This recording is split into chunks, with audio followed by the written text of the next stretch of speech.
안녕하세요. 사연 속으로의 진행자 성우 이조안입니다. 오늘 소개해드릴 사연은 전 남편 그리고 전동서 얽힌 사연자님의 이야기입니다. 사연자님에 대한 응원과 의견을 마음 편히 댓글로 달아주시면 감사하겠습니다. 오늘의 사연 시작하겠습니다. 안녕하세요. 저는 올해로 결혼 5년 차에 접어든 겉보기엔 아주 평온한 삶을 살고 있던 주부입니다. 남편은 중견기업의 임원으로 승진을 앞두고 있었고 시댁은 꽤나 자산가 집안이라 경제적인 어려움도 없었죠. 남들이 보면 복에 겨운 소리 한다고 할지 모르지만 저는 결혼 생활 내내 묘한 위화감을 안고 살았습니다. 그 위화감의 정체는 바로 제 남편과 유독 사이가 좋은 동서, 그리고 그녀의 아들인 4살 배기 조카 때문이었습니다. 보통 시아주버니와 재수씨 사이가 어렵고 깍듯해야 정상이잖아요. 그런데 이 두 사람은 달랐습니다. 마치 오래된 오누이, 아니 어떨 때는 저보다 더 남편을 잘 아는 사람처럼 굴었으니까요. 사건의 발단은 지난달, 시어머니 생신 모임이었습니다. 온 가족이 모여 식사를 하는데 그날따라 동서의 행동이 유독 제 눈에 거슬렸습니다. 아이고, 우리 며느리들 고생이 많다. 어서 와서 좀 앉아라. 준우는? 준우 밥은 먹였니? 네, 어머니. 준우는 방금 아버님이 놀아주신다고 데리고 나갔어요. 아주버님, 이거 좀 드셔보세요. 제가 아주버님 좋아하시는 갈비찜 특별히 더 신경 써서 했어요. 간이 맞나 모르겠네? 동서, 남편 그릇은 내가 챙길게. 본인 남편인 서방님이나 좀 챙겨드려. 서방님 요즘 야근 많아서 얼굴이 반쪽이 됐더라? 아, 네 형님. 그이는 알아서 잘 먹으니까요. 아주버님이 워낙 입맛이 까다로우시잖아요. 결혼 전, 아니 옛날부터 입 짧으신 걸로 유명하셨으니까 제가 신경이 쓰여서요. 그래. 재수씨 덕분에 잘 먹네. 당신도 좀 먹어. 왜 젓가락을 들다 말아? 자기가 자꾸 동서한테 반찬 받아 먹으니까 내가 할 일이 없어서 그렇지. 그리고 동서, 아주버님 입맛 까다로운 걸 동서가 어떻게 그렇게 잘 알아? 나보다 더 잘하는 것 같네? 네? 아, 그게 시집와서 어머니한테 귀에 딱지가 않도록 들었거든요. 형님은 바쁘셔서 그런 거 잘 모르시나 봐요? 동서의 저 묘하게 뼈있는 말 들리시나요? 저는 웃고 넘겼지만 속으로는 기분이 쎄했습니다. 제가 예민한 건가 싶어 남편을 쳐다봤지만 남편은 묵묵히 갈비찜만 씹고 있더군요. 그 무심한 태도에 더 화가 났습니다. 하지만 결정적인 사건은 며칠 뒤에 터졌습니다. 주말 오후였어요. 조카 준우가 고열이 나서 응급실에 갔다는 연락을 받았습니다. 시동생네 부부가 맞벌이라 정신이 없어서 그랬는지 시어머니가 다급하게 남편에게 전화를 하셨더군요. 뭐? 준우가 40도라고? 지금 어느 병원이야? 알았어. 내가 지금 당장 갈게.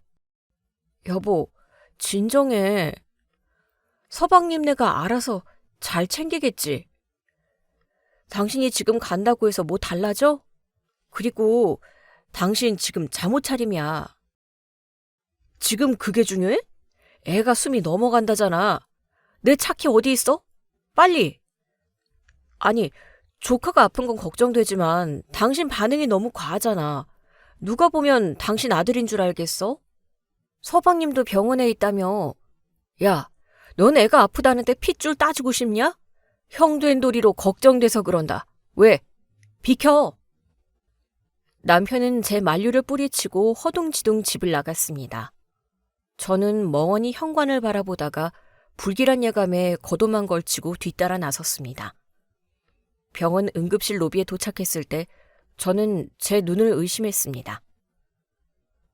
저 멀리 대기실 의자에 남편과 동서가 나란히 앉아 있었습니다. 그런데 그 모습이 가관이었습니다. 동서는 훌쩍이며 남편의 어깨에 기대어 있었고 남편은 그런 동서의 등을 토닥이고 있었거든요. 시동생은 어디 갔는지 보이지 않았고요. 저는 기둥 뒤에 숨어서 두 사람의 대화를 엿들었습니다. 아주버님, 준우 잘못되면 저 못 살아요. 열이 너무 안 내려요. 걱정 마. 의사 선생님이 별일 아니라고 했잖아. 열성 경련이라 금방 가라앉을 거야. 울지 마, 수정아. 네가 울면 내가 더 마음이 아프다. 오빠, 아니 아주버님, 저 진짜 무서웠어요. 준우 아플 때마다 오빠 생각나는 거 저 미친 거겠죠? 쉿, 목소리 낮춰. 재수씨, 여기 병원이야. 그리고 동서 오면 어쩌려고 그래. 마음 단단히 먹어. 준우, 내 족하고 우리 집안 장손이야. 내가 끝까지 지켜. 수정아? 재수씨 이름을 저렇게 다정하게 부른다고요? 그리고 방금 오빠라고 하려다 말았죠. 저는 다리가 후들거려서 더는 서 있을 수가 없었습니다. 시동생이 커피를 들고 나타나는 걸 보고 저는 황급히 병원을 빠져나왔습니다. 집에 돌아오는 길 내내 머릿속이 하얗게 변해버렸습니다. 단순한 친밀감이 아니었습니다. 두 사람 사이에는 분명히 뭔가 끈적하고 오래된, 그리고 숨겨진 역사가 있는 게 분명했습니다. 그날 밤, 남편은 새벽이 되어서야 들어왔습니다. 저는 자는 척 등을 돌리고 누워 있었지만 온 신경은 남편에게 쏠려 있었죠. 남편은 한숨을 푹 쉬더니 제 옆에 눕지 않고 서재로 들어갔습니다. 잠시 후 저는 물을 마시러 가는 척하며 서재 문 앞을 지나갔습니다. 안에서 조그만 통화 소리가 들려왔습니다. 동수냐? 그래, 준호는 좀 어때? 다행이다. 그래, 형이 병원비는 결제하고 왔으니까 신경 쓰지 마. 아니야, 혜진이는 몰라. 그냥 내가 급해서 먼저 냈다고 할게. 너도 형수한테는 비밀로 해라. 괜히 긁어부스럼 만들지 말고. 그래, 들어가라. 전화를 끄는 남편의 한숨소리가 문 너머로 들려왔습니다. 병원비? 생활비도 모자라 이제 병원비까지 몰래 내줬다는 건가요? 저는 방문을 열고 들어가 따지고 싶은 걸 꾹 참았습니다. 지금 들어가서 난리를 쳐봤자 형이 동생 도와준 게 뭐가 문제냐며 되려 저를 속 좁은 여자로 몰아갈 게 뻔했으니까요. 저는 더 확실한 증거가 필요했습니다. 심정은 차고 넘치는데 물증이 없었으니까요. 그로부터 일주일 뒤, 시댁에서 제사가 있었습니다. 저는 아침 일찍 가서 음식 준비를 도왔습니다. 동서는 점심때가 다 되어서야 쭈뼛거리며 들어오더군요. 아니, 너는 제사가 장난이니? 형님은 새벽부터 와서 전 부치고 있는데 넌 이제 오면 어떡해? 죄송해요, 어머니. 준우가 유치원 가기 싫다고 떼를 쓰는 바람에. 그리고 제가 요즘 몸이 좀 안 좋아서요. 동서, 몸이 안 좋으면 미리 연락이라도 주지 그랬어. 어머님이 화내시는 건 동서가 늦어서가 아니라 마음가짐 문제인 거 알지? 네, 형님. 죄송해요. 다음부턴 일찍 올게요. 아, 근데 형님, 아주버님은요? 아직 안 오셨나요? 그이는 오늘 회사에 급한 일이 있어서 저녁에 나올 거야. 왜? 아주버님한테 볼 일 있어? 아니요, 그냥 준우가 큰아빠 보고 싶다고 해서요. 동서는 시무룩한 표정으로 부엌 구석에 앉아 팔을 다듬기 시작했습니다. 저는 그런 동서를 곁눈질로 관찰했습니다. 준우, 4살 배기 조카. 가만 보니 정말 남편을 닮긴 했습니다. 쌍꺼풀 없는 큰 눈이며 웃을 때 입꼬리가 한쪽만 올라가는 것까지. 처음엔 그냥 피가 섞여서 그렇겠거니 했는데 의심의 안경을 쓰고 보니 소름 끼칠 정도로 똑같았습니다. 시동생은 쌍꺼풀이 진하고 체구가 작은 편인데 남편과 준우는 덩치도 크고 골격도 비슷했거든요. 설마, 아니야. 막장 드라마도 아니고 설마. 저는 고개를 저으며 불길한 상상을 떨쳐내려 애썼습니다. 하지만 그날 저녁, 제 의심은 확신으로 바뀌는 사건을 마주하게 됩니다. 제사가 끝나고 설거지를 하고 있는데 남편이 보이지 않았습니다. 담배를 피우러 나갔나 싶어 안방을 내다봤지만 없었죠. 2층 서재 불이 켜져 있는 게 보였습니다. 시아버님은 안방에서 주무시고 계셨고 시동생은 거실에서 TV를 보고 있었습니다. 그럼 서재에 있는 건 남편과 동서? 저는 고무장갑을 벗어던지고 발소리를 죽여 2층으로 올라갔습니다. 계단을 오를수록 심장이 터질 것만 같았습니다. 서재문은 살짝 열려 있었고 그 틈으로 두 사람의 그림자가 보였습니다. 저는 숨을 멈추고 문틈으로 귀를 기울였습니다. 오빠, 형님 모르게 우리의 유학 자금 좀 해줘. 준우 영어 유치원 보내려면 돈이 턱없이 부족해. 그이가 벌어오는 돈으로는 생활비 하기도 벅차단 말이야. 수정아, 나도 힘들어. 혜진이가 요즘 가계부 꼼꼼하게 봐서 현금 빼돌리기 쉽지 않아. 지난번 병원비도 간신히 막았어. 조금만 기다려봐. 기다리긴 뭘 기다려. 준우 크는 거 안 보여? 하루하루가 다르게 오빠 얼굴 나오는데 나 불안해서 못 살겠어. 차라리 외국으로 보내버리는 게 낫지 않아? 오빠 자식이나 다름없잖아. 아니, 오빠 핏줄이잖아. 제 귀를 의심했습니다. 다리가 풀려 주저앉을 뻔한 걸 간신히 벽을 짚고 버텼습니다. 오빠 핏줄? 지금 내가 들은 게 맞는 건가? 머릿속이 윙윙거렸지만 저는 초인적인 힘을 발휘해 휴대폰 녹음 기능을 켰습니다. 지금 이 순간을 놓치면 평생 바보로 살아야 한다는 생각뿐이었습니다. 야, 목소리 낮춰. 누가 들으면 어쩌려고 그래? 그래, 맞아. 내 새끼지. 근데 이미 동수 호적에 올라갔고 동수는 자기 아들인 줄 알고 키우고 있잖아. 이제 와서 어떡하라고. 그러니까 돈이라도 내놓으라고. 오빠가 책임 못 질 거면 돈으로라도 때워야 할 거 아니야. 나 언제까지 동수 씨한테 죄책감 느끼면서 살아야 해? 오빠랑 나 그 실수만 없었어도. 실수라고 하지 마. 우리 그때 사랑했었잖아. 네가 갑자기 동수랑 결혼한다고 했을 때 내가 얼마나 미치는 줄 알았는지 알아? 알았어. 내가 어떻게든 마련해 볼게. 회사 주식이라도 좀 팔아보든가 해야지. 그러니까 제발 혜진이한테는 티내지 마. 그 여자 눈치 빨라서 걸리면 우리 다 죽어. 입을 틀어막았습니다. 터져나오려는 비명을 삼키느라 입술을 깨물어 피가 날 지경이었습니다. 사랑, 실수, 그리고 그 여자가 눈치가 빨라? 모든 퍼즐이 맞춰졌습니다. 결혼 전 남편이 술만 마시면 찾던 잊지 못한 첫사랑이 바로 동서였던 겁니다. 헤어지고 나서 동생과 결혼한 여자, 그리고 그 과정에서 생긴 아이가 준우. 시동생은 아무것도 모른 채 형의 아이를 자기 아들로 알고 키우고 있는 거고요. 이건 단순한 불륜이 아니었습니다. 한 가족을, 아니 두 가정을 통째로 기만하고 유린한 것이었습니다. 저는 녹음기를 끄고 조용히 계단을 내려왔습니다. 당장이라도 문을 박차고 들어가서 두 연놈의 머리채를 잡고 싶었지만 저는 그렇게 멍청하지 않았습니다. 증거라고는 이 녹음 파일 하나뿐이고 그들은 술 먹고 한 헛소리다, 장난이다 라고 발뺌할 게 뻔했습니다. 더 확실한 것, 누구도 부정할 수 없는 과학적인 증거가 필요했습니다.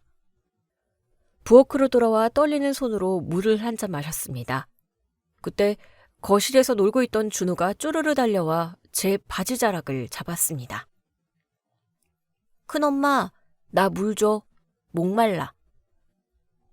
저는 준우를 내려다보았습니다. 남편의 얼굴을 쏙 빼닮은 아무 죄 없는 아이. 하지만 이 아이가 바로 저를 지옥으로 밀어넣은 증거였습니다. 그래, 우리 준우 목마르구나. 자, 여기 물 마셔. 준우가 물을 마시는 동안 저는 아이의 머리를 쓰다듬는 척하며 머리카락 몇 가닥을 조심스럽게 뽑았습니다. 준우가 아! 하고 소리를 질렀지만 저는 태연하게 대처했습니다. 어머, 미안해 준우야. 큰엄마 팔찌에 머리카락이 걸렸나 보다. 많이 아팠어? 괜찮아. 착하네, 우리 준우. 가서 아빠랑 놀아. 준우가 달려가고 저는 뽑은 머리카락을 티슈에 곱게 싸서 주머니 깊숙이 넣었습니다. 그리고 남편의 칫솔, 며칠 전 욕실 청소하며 따로 챙겨두었던 남편의 면도기까지 머릿속으로 위치를 확인했습니다. 집으로 돌아오는 차 안. 남편은 아무 일도 없었다는 듯 콧노래를 흥얼거렸습니다. 오늘 고생 많았어. 당신 덕분에 제사 잘 치렀네. 어머니가 당신 음식 솜씨 많이 늘었다고 칭찬하시더라. 그래? 다행이네. 당신도 고생했어. 서재에서 일하느라 힘들었지? 회사 일이 좀 급해서. 주말에도 쉬지를 못하네. 그러게. 근데 당신 요즘 서방님네 좀 자주 도와주는 것 같더라. 형제간 우애 좋은 건 알겠는데 적당히 해.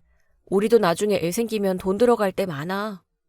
아, 그게 동수가 요즘 좀 힘들잖아. 형이 돼서 모른 척할 수도 없고. 내가 알아서 조절할게. 당신은 신경 쓰지 마. 뻔뻔한 거짓말. 저는 창밖으로 시선을 돌리며 차갑게 식은 눈으로 밤거리를 응시했습니다. 그래.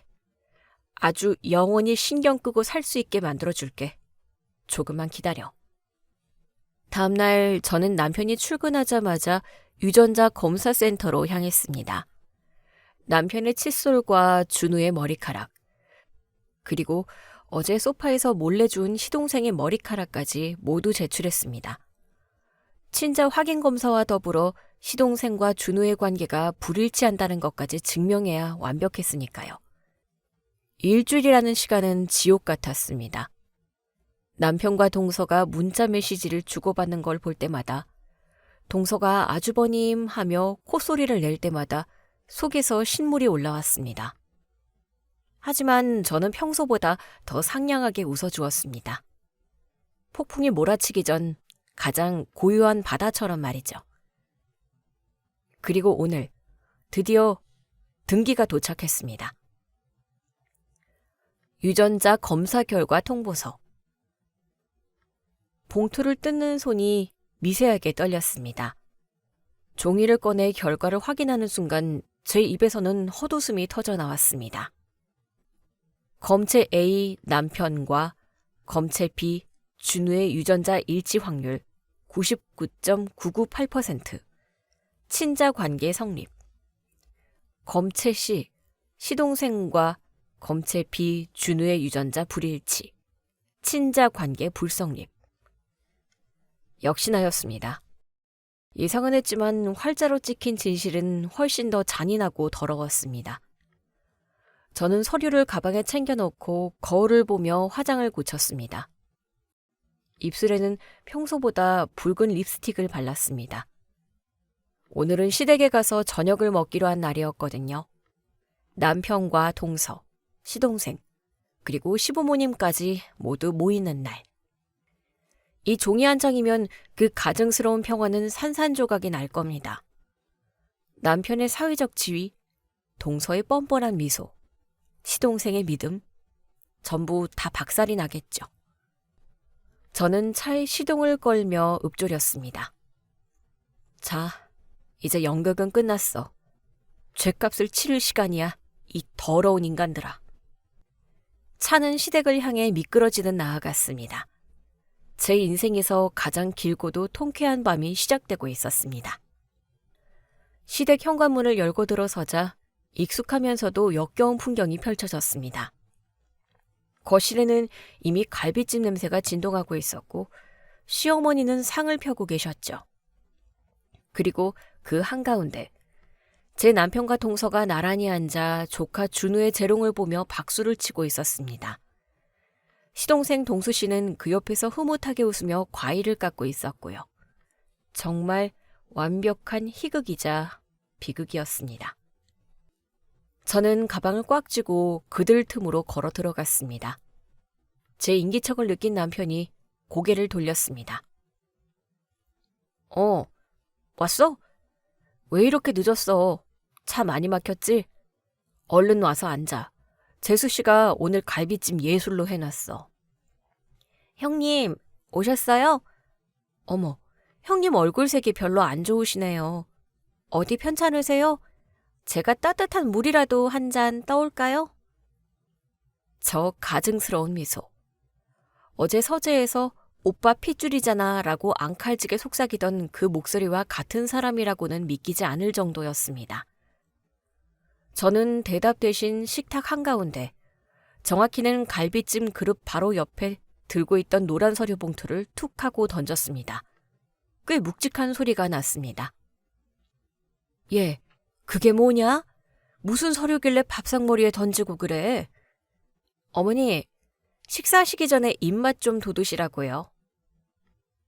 뭔데 그래? 회사 서류야? 나중에 줘도 되잖아. 아니, 지금 봐. 당장. 아주 재밌는 내용이거든. 우리 가족의 역사를 새로 쓸 만한 대작이야. 남편은 의아한 표정으로 젓가락을 내려놓고 봉투를 집어들었습니다. 동서의 시선이 봉투에 꽂히는 게 느껴졌습니다. 여자의 직감일까요?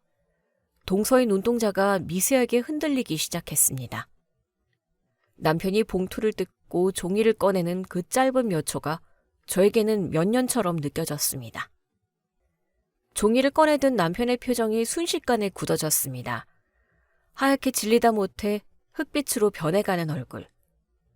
종이를 쥐고 있는 손이 사시나무 떨리듯 떨리기 시작했습니다. 이게, 혜진아, 이게 뭐긴 뭐야. 당신이랑 준우 친자 확인 검사 결과지잖아. 99.998%. 아주 빼박이더라. 순간 거실에는 찬물을 끼얹은 듯 정적이 흘렀습니다. 친자 확인이라는 단어가 나오자마자 과일을 깎던 시동생의 칼이 쨍 하고 접시 위로 떨어졌습니다. 시어머니는 입을 벌린 채 저와 남편을 번갈아 보셨죠. 형수님, 그게 무슨 말씀이세요? 친자 확인이라뇨? 누구랑 누구예요? 서방님, 죄송한데 직접 보세요. 형이라는 작자가 그동안 서방님을 얼마나 기만하고 살았는지. 저는 남편의 손에서 종이를 낚아채 시동생 쪽으로 밀어버렸습니다. 남편이 동수야, 보지 마 하고 소리쳤지만 이미 늦었습니다. 시동생은 떨리는 손으로 결과지를 집어들었습니다. 글자를 읽어내려가는 시동생의 눈이 점점 커지더니 이내 충혈되기 시작했습니다. 형, 이게 뭐야? 검체 A가 형이고 검체 B가 준우라고? 일치한다고? 그럼 내 결과는? 뒷장 넘겨봐요. 서방님하고 준우는 불일치. 남이라고 나오네요. 형, 이게 사실이야? 말해봐. 이게 사실이냐고.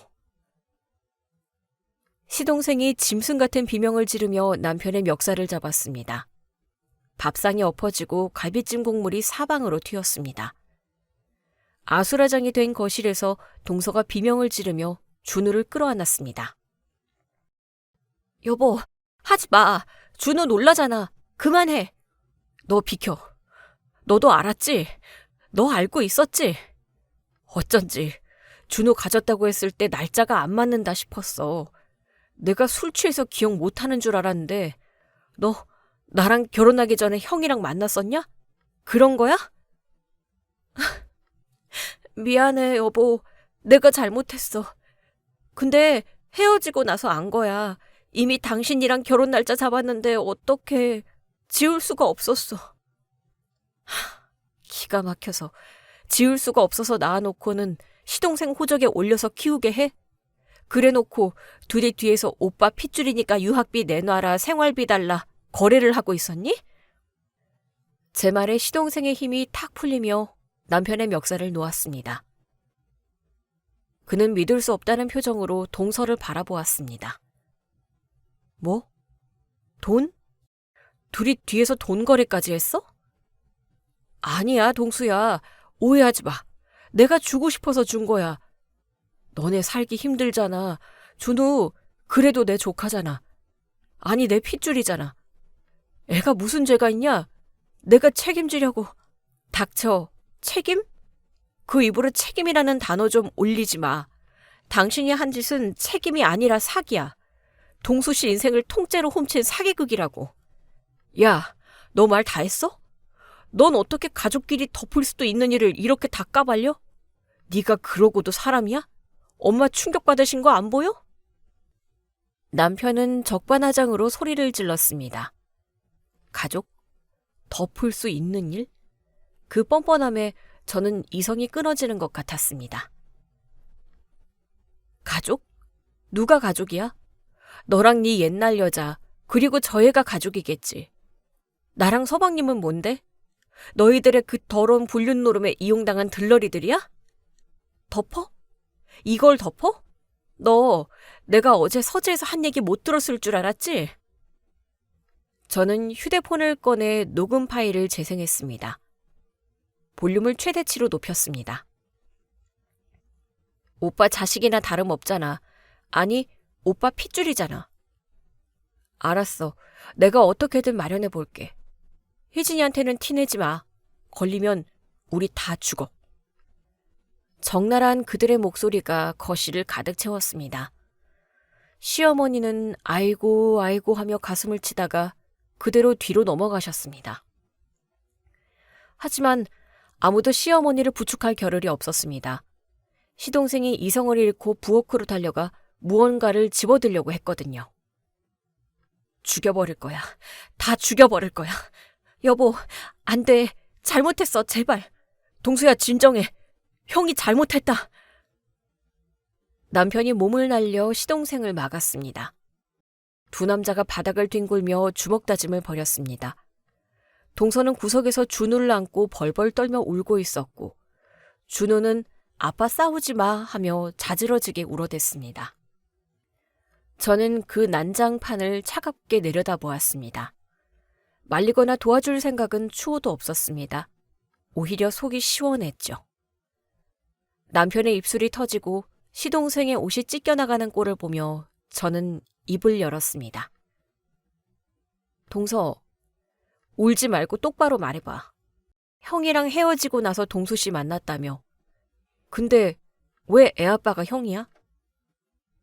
양다리 걸친 거니? 아니면 헤어지고 나서도 몸 섞는 파트너였니? 아니에요, 형님. 결혼 준비하다가 한번 술김에 오빠가 마지막으로 보고 싶다고 해서. 결혼식 앞두고 전남친이랑 잤다. 그리고 임신한 걸 알았는데 동수 씨 애인 척하고 결혼을 감행했다. 야, 너 진짜 대단하다. 저도 무서웠어요. 동수 씨가 알면 파혼하자고 할까 봐. 그리고 아주버님도 가정을 깨고 싶지 않다고 하셨고. 그래서 뻐꾸기 새끼 마냥 남의 둥지에 알을 낳았구나. 그리고 내 남편, 아니, 네 애아빠는 그 죄책감 덜어보겠다고 내 돈, 우리 집 돈을 야금야금 너한테 갖다 바친 거고. 맞지? 남편은 시동생에게 깔린 채 헐떡거리며 저를 노려보았습니다. 혜진아, 그만해. 애 듣잖아. 준우가 무슨 죄야? 우리가 잘못했어. 내가 싹싹 빌게. 제발. 준우? 그래, 준우는 죄 없지. 부모 잘못 만난 죄밖에 더 있겠어? 근데 당신 나한테 미안하긴 하니? 우리 결혼 5년 동안 난 당신이 애 안 생겨서 스트레스 받을까봐 내 몸에 좋다는 약 다 먹어가며 노력했어. 근데 당신은 밖에서 낳아온 자식이 있으니까 아쉬울 게 없었겠지. 아니야. 그런 거 아니라고. 아니긴 뭐가 아니야? 당신 조카 볼 때마다 짓던 그 표정 애틋함이 아니라 뿌듯함이었잖아. 나를 기만하고 서방님을 바보 천치로 만들면서 둘이서 희열을 느꼈니? 그때였습니다. 뒹굴던 시동생이 벌떡 일어나더니 TV 장식장 옆에 있던 야구방망이를 집어들었습니다. 눈이 완전히 뒤집혀 있었습니다. 형이고 뭐고 다 필요 없어. 내 인생 망친 연놈들 내가 오늘 끝장낸다. 시동생이 방망이를 휘두르려는 찰나 동서가 안 돼 하며 남편 앞을 가로막았습니다. 그 모습이 참 눈물겨운 사랑이더군요. 제 남편을 지키기 위해 자기 남편을 막아서는 여자라니. 여보 제발 나 때려. 차라리 날 때려. 오빠는 때리지 마. 준호 아빠잖아. 그 순간 시동생의 동작이 멈췄습니다. 그리고 허탈한 웃음을 터뜨렸습니다. 준호 아빠. 그래, 준호 아빠는 형이지. 나는 뭐였냐? 4년 동안 잠 못 자고 똥기저귀 갈아주고 아프면 업고 뛰었던 나는 대체 뭐였냐고. 시동생은 방망이를 바닥에 내동댕이 치고 짐승처럼 오열하며 바닥을 쳤습니다. 절규가 온 집안을 울렸습니다. 쓰러져 계시던 시어머니도 깨어나 그 광경을 보고는 다시금 통곡을 하셨습니다. 아이고, 형제가 한 여자를 이게 무슨 천벌받을 짓이냐. 집안 꼴이 아주 볼만했습니다. 피를 흘리는 남편, 오열하는 시동생, 뻔뻔하게 남편을 감싸는 동서, 그리고 기절했다 깨어난 시어머니. 저는 핸드백에서 미리 준비해온 서류 봉투 하나를 더 꺼냈습니다. 자, 감상 잘했습니다. 이제 현실적인 얘기를 좀 하죠. 또 뭐야? 이혼 서류, 그리고 위자료 청구 소송장. 당신뿐만 아니라 동서한테도 상간녀 소송 걸 거야. 친자 확인 결과지랑 녹취록이 있으니까 빼도 박도 못해. 그리고 당신이 그동안 동서네한테 퍼다 준 돈 횡령 및 배임으로 고소할 수도 있어. 당신 회사 자금에도 손댄 거 내가 모를 줄 알아? 남편의 눈동자가 흔들렸습니다. 회사 자금 얘기가 나오자 겁을 집어먹은 표정이 역력했습니다.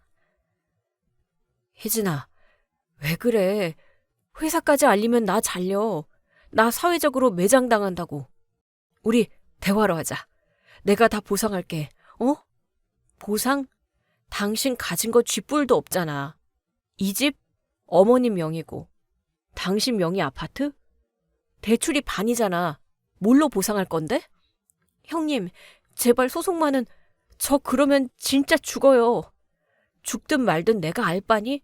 너희는 내 5년을 죽였어. 내 믿음을 죽였고 내 사랑을 죽였어. 저는 자리에서 일어났습니다.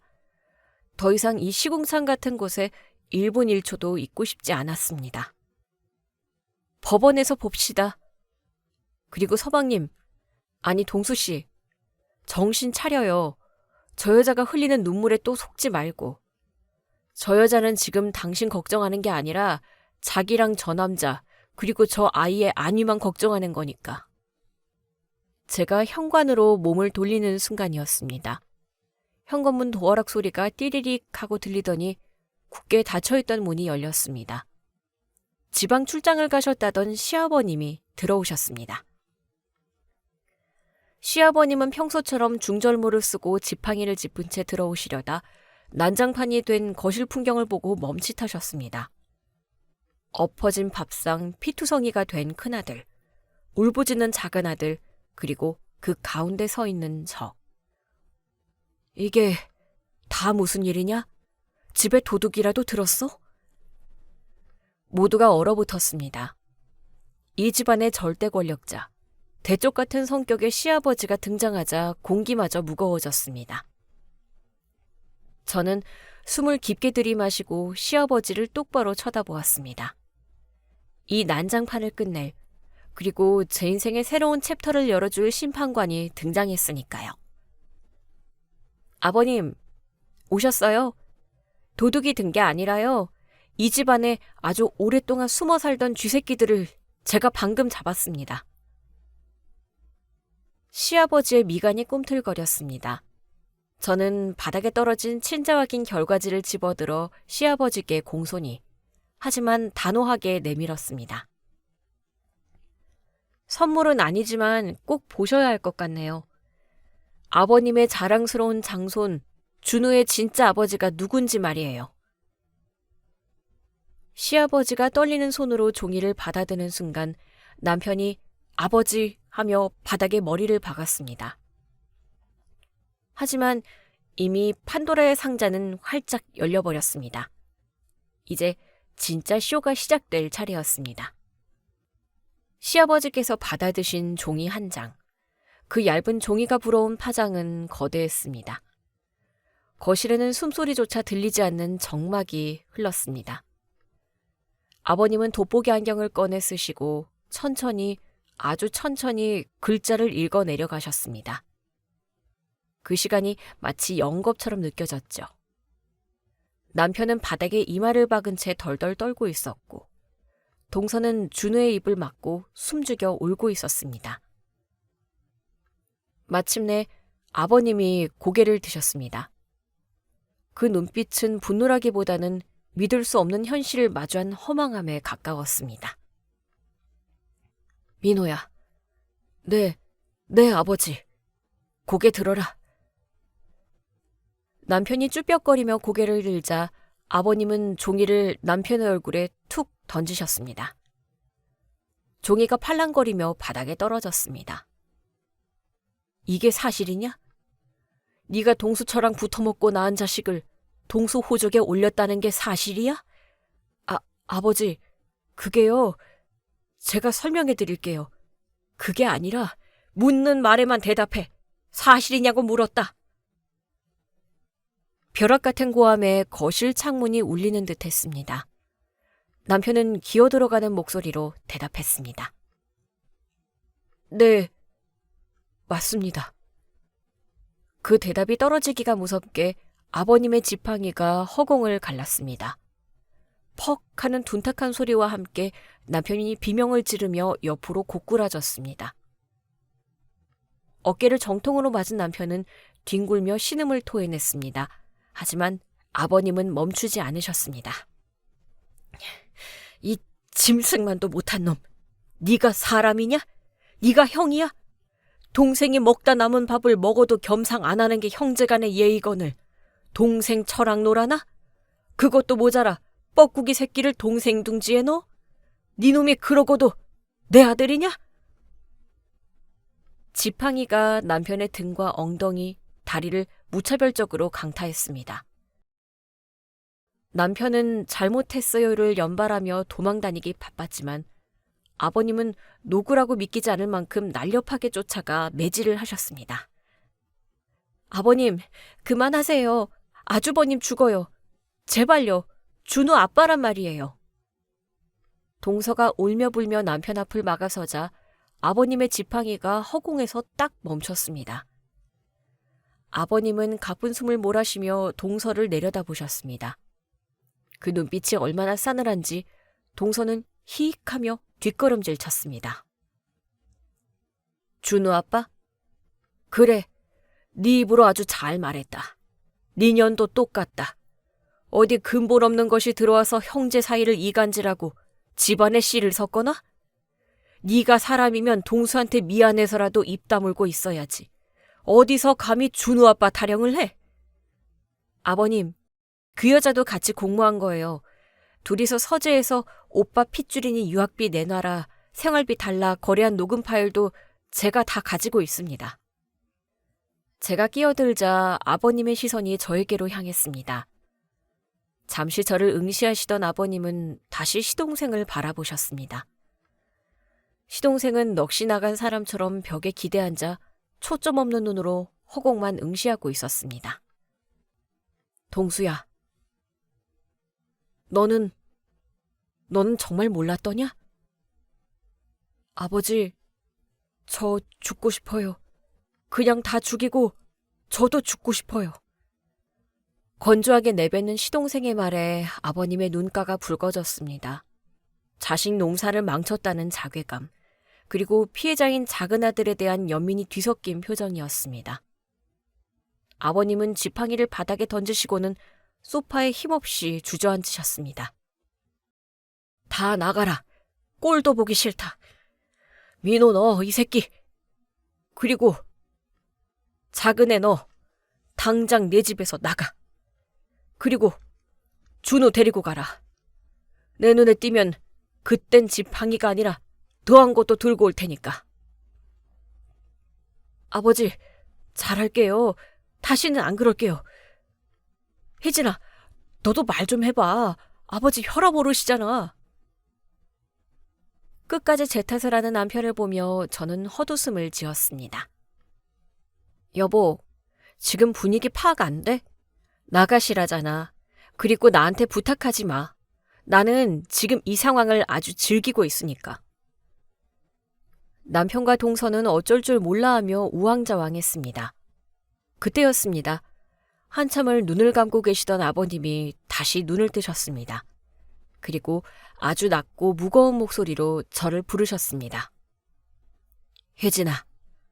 네, 아버님. 너는 잠시 남아라. 할 얘기가 있다. 그리고 민호, 너희들은 밖에서 무릎 꿇고 기다려. 내가 부를 때까지 꼼짝 말고 있어. 남편과 동서가 쫓겨나듯 현관 밖으로 나가고 시동생은 비틀거리는 걸음으로 자기 방에 들어가 문을 잠갔습니다. 기절에 딱 깨어나서 통곡하던 시어머니는 방으로 모셔졌고요. 거실에는 아버님과 저, 단 둘만 남았습니다. 난장판이 된 거실. 엎어진 갈비찜 냄새와 피비린내가 섞인 기묘한 공기 속에서 아버님은 한참 동안 말이 없으셨습니다. 저는 묵묵히 기다렸습니다. 이 사태 해결책은 제가 아니라 돈과 권력을 쥔 아버님만이 내놓을 수 있었으니까요. 잠시 후 아버님이 자리에서 일어나셨습니다. 그리고 믿을 수 없는 일이 벌어졌습니다. 평생 자식들에게도 며느리에게도 꼿꼿하기만 하셨던 그분이 제 앞으로 걸어오시더니 털썩하고 무릎을 꿇으신 겁니다. 아버님, 이게 무슨... 일어나세요. 이러시면 안 됩니다. 저는 너무 놀라 아버님을 일으키려 했지만 아버님은 제 손을 뿌리치고 바닥에 고개를 숙이셨습니다. 아니다. 내가 죄인이다. 자식 교육을 잘못 시켜서 귀한 남의 집 딸 인생을 망쳤다. 혜진아, 이 시애비가 죽을 죄를 지었다. 면목이 없다. 아버님의 어깨가 들썩였습니다. 천하의 강회장이라 불리던 분의 우는 모습을 보는 건 생각보다 훨씬 충격적이었습니다. 하지만 저는 냉정해져야 했습니다. 여기서 같이 울며 괜찮아요 라고 말하는 건 착한 며느리 콤플렉스에 빠진 바보들이나 하는 것이니까요. 저는 떨리는 목소리를 가다듬고 말했습니다. 아버님, 일어나서 말씀하세요. 아버님이 무릎 꿇으신다고 해서 제 잃어버린 5년이 돌아오지는 않습니다. 그리고 저 사람들이 저지른 짓이 없어지는 것도 아니고요. 아버님은 천천히 몸을 일으켜 소파에 앉으셨습니다. 그리고 품 안에서 수첩과 만년필을 꺼내 무언가를 적으시더군요. 잠시 후 아버님은 결심이 선 듯 단호한 표정으로 저를 보셨습니다. 그래, 네 말이 맞다. 사과는 말로 하는 게 아니지. 혜진아, 너 이혼하고 싶지? 네, 당연합니다. 저런 사람들하고는 단 하루도 더 살 수 없습니다. 소송 걸어서 위자료 청구하고 사회적으로 매장시킬 겁니다. 소송. 그래, 할 수 있겠지. 하지만 소송하면 시간도 오래 걸리고 네 마음도 다친다. 그리고 무엇보다 이 추잡한 꼴이 세상에 알려지면 우리 집안뿐만 아니라 내 사업도 타격을 입어.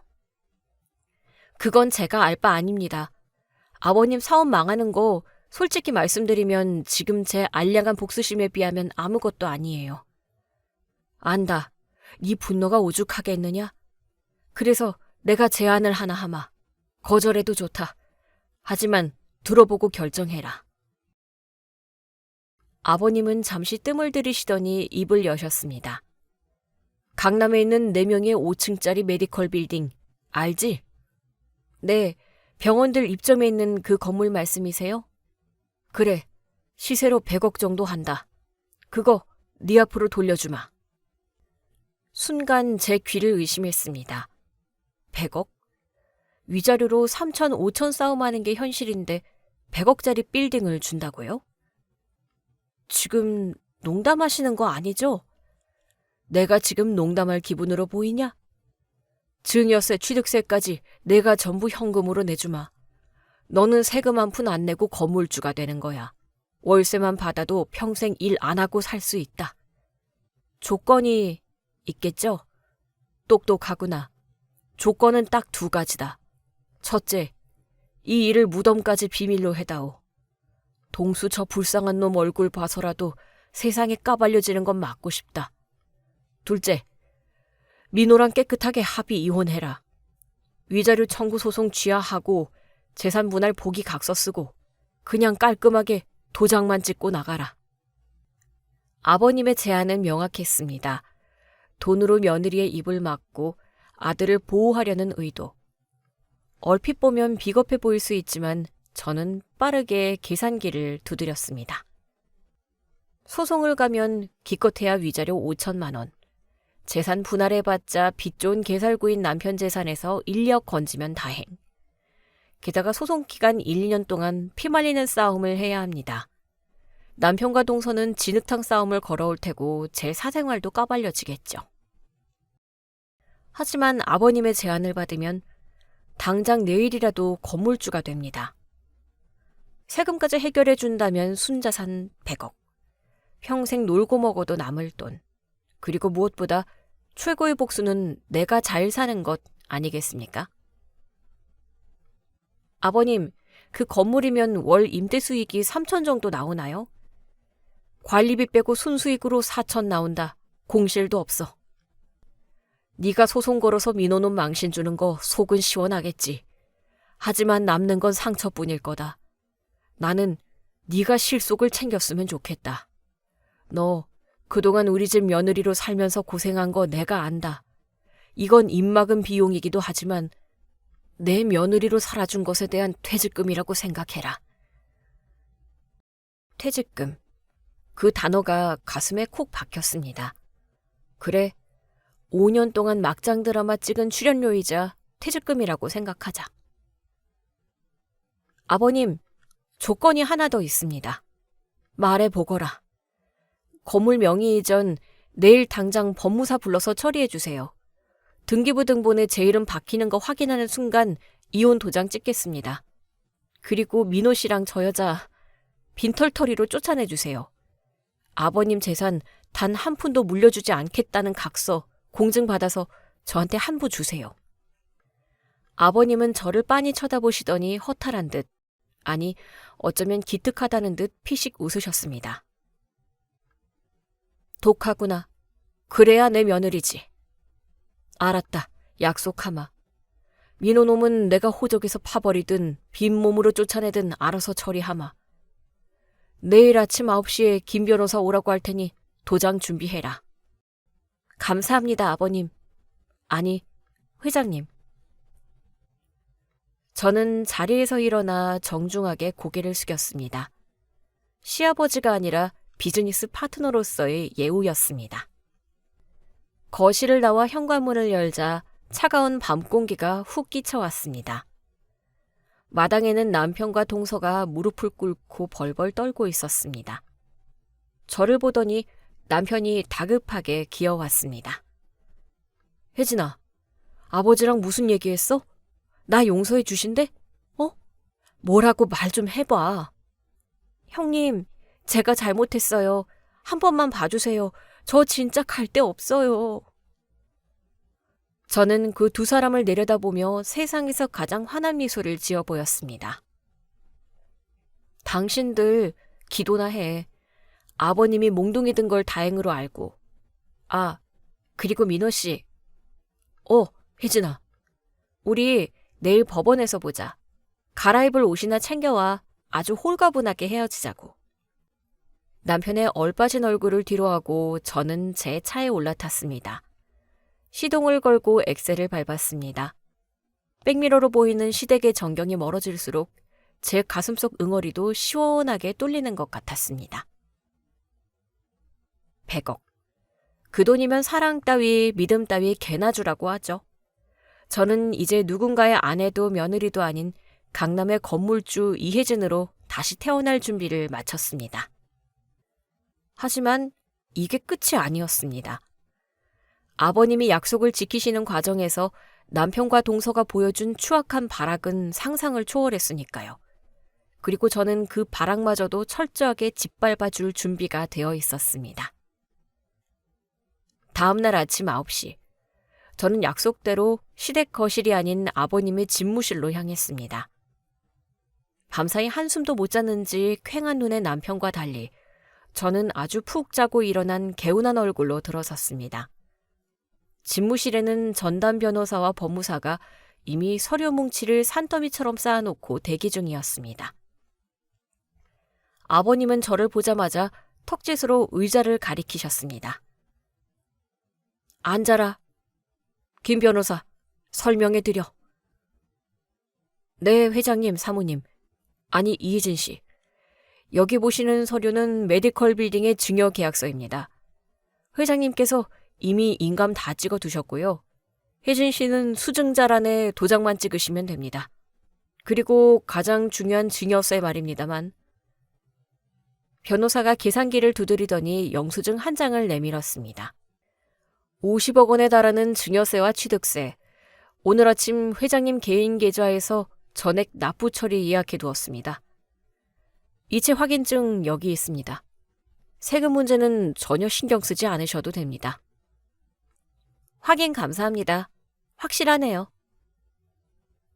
저는 서류를 꼼꼼히 검토했습니다. 혹시라도 독소 조항이 있는지, 이혼 불발 시 반환한다 같은 문구가 있는지 눈에 불을 켜고 찾았죠. 하지만 계약서는 깔끔했습니다. 저는 망설임 없이 도장을 찍었습니다.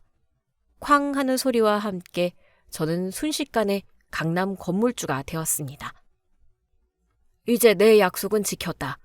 너도 약속을 지켜야지. 물론이죠. 준비해 오신 이혼 서류 주시죠.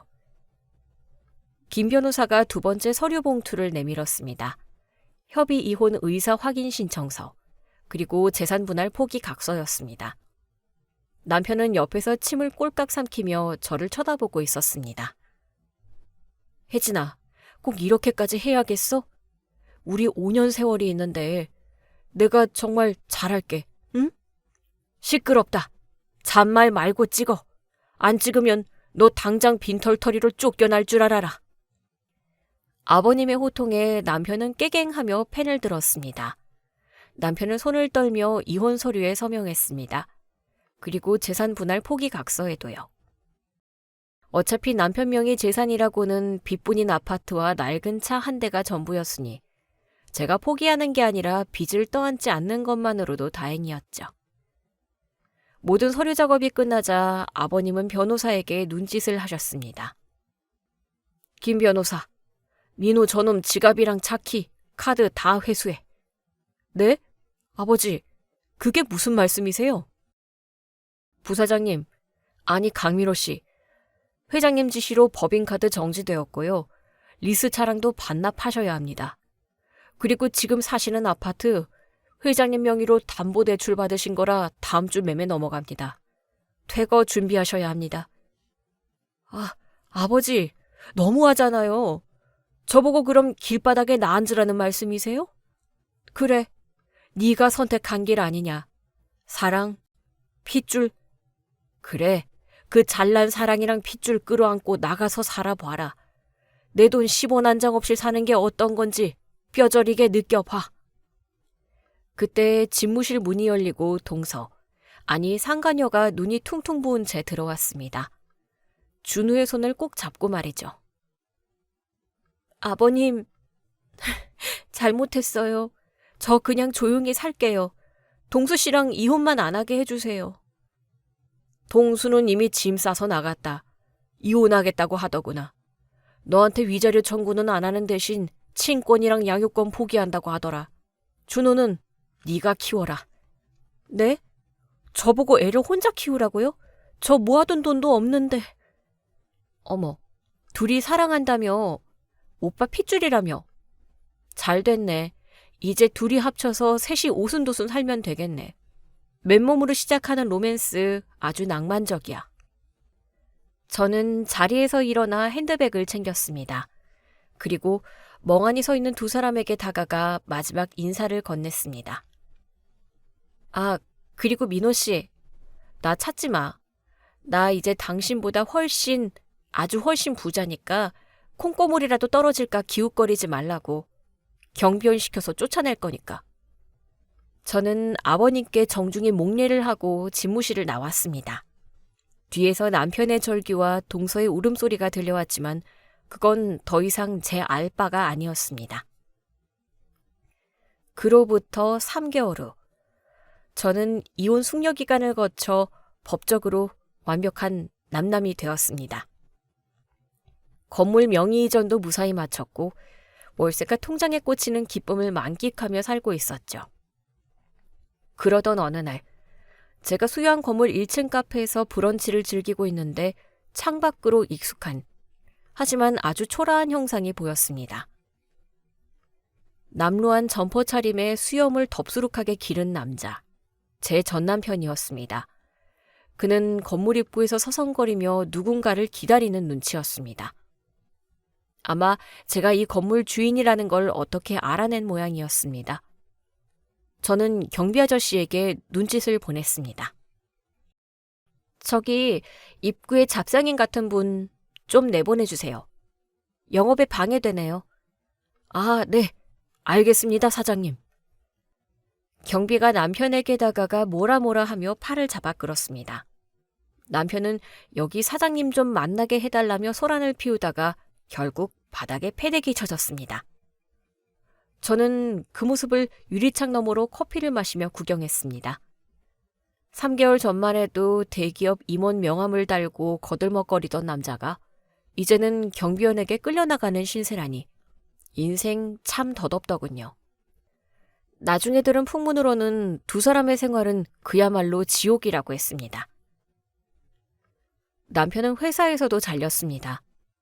아버님이 손을 쓰신 덕분에 동종업계 취업은 막혔고 지금은 일용직을 전전한다고 하더군요. 동서는 식당 설거지 알바를 하며 근근히 버티는데 둘이 좁은 단칸방에서 매일같이 싸운다고 합니다. 네가 꼬시지만 않았어도 오빠가 책임진다고 했잖아. 서로 탓하며 몰고 뜯고 심지어 경찰까지 출동하는 일이 빈번하다고 하네요. 그토록 애틋했던 오빠 핏줄 준우는 부모의 싸움 소리에 매일 울며 지낸다는 안타까운 소식도 들렸습니다. 하지만 어쩌겠습니까? 부모의 업보를 아이가 짊어지는 것도 냉혹한 현실인 것을요. 아, 시동생 동수 씨 소식도 궁금하시죠? 동수 씨는 이혼 후 회사를 휴직하고 잠시 외국으로 떠났습니다. 떠나기 전 저에게 장문의 문자를 보냈더군요. 형수님, 아니 혜진 씨, 미안했습니다. 그리고 고마웠습니다. 형수님이 아니었으면 저는 평생 바보처럼 남의 자식 키우며 살았겠죠. 덕분에 정신 차렸습니다. 건강하세요. 저는 답장을 보내지 않았습니다. 그와의 인연도 여기서 끝내는 게 서로를 위해 깔끔하니까요. 지금까지 제 기막힌 사연 들어주셔서 감사합니다. 여러분의 인생에는 저 같은 막장 드라마 대신 꽃길만 펼쳐지기를 통장 잔고만큼이나 넉넉한 마음으로 빌어드릴게요. 오늘 준비한 사연은 여기까지입니다. 재미있게 들으셨다면 구독과 좋아요, 알림 설정까지 눌러주세요. 지금 어디서 듣고 계세요? 여기는 서울이고요. 다음 사연으로 다시 찾아뵙겠습니다. 청취자 여러분, 오늘도 행복하세요.